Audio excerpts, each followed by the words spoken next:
প্রচণ্ড গরম থেকে বাঁচতে হাফ প্যান্ট বা শর্টস পরে এলেন অফিসে, কিন্তু তাতেই বাধল বিপত্তি। আপনার বিরুদ্ধে উঠল হ্যারাসমেন্টের অভিযোগ। হ্যাঁ, ঠিকই শুনছেন, এমনই হাস্যকর পরিস্থিতিতে পড়েছেন জাপানের পুরুষরা। জাপানে পরিচিতি পেয়েছে সুনেহারা নামে নতুন একটি শব্দ, যার অর্থ লেগ হেয়ার হ্যারাসমেন্ট। তাপমাত্রার বৃদ্ধি ও জ্বালানির দাম বাড়ায় কুলবীজ উদ্যোগের আওতায় পুরুষদের প্রচলিত কর্পোরেট পোশাকের বদলে শর্টস ও পোলো শার্ট পরতে উৎসাহ দিচ্ছে জাপান সরকার।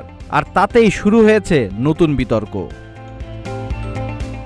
পুরুষ সহকর্মীদের লোমশ পা দেখে অস্বস্তির কথা জানিয়েছেন জাপানের অনেক নারী। তাদের দাবি, লোমশ পা তাদের কাছে পরিচ্ছন্ন মনে হয় না।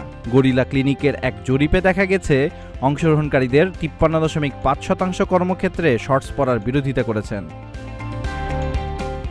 গত আগস্টে জাপানের রেকর্ড 41.8 ডিগ্রি সেলসিয়াস তাপমাত্রা দেখা যায়। এবছর তাপমাত্রা 40 ডিগ্রি সেলসিয়াস ছাড়ালে কোকুশোবি নামে নতুন সতর্কতা চালু করেছে দেশটির আবহাওয়া দপ্তর। 6 থেকে 12 জুলাইয়ের মধ্যে হিট স্ট্রোকে আক্রান্ত হয়ে হাসপাতালে ভর্তি হন 4580 জন। এ সময় প্রাণ হারান 7 জন।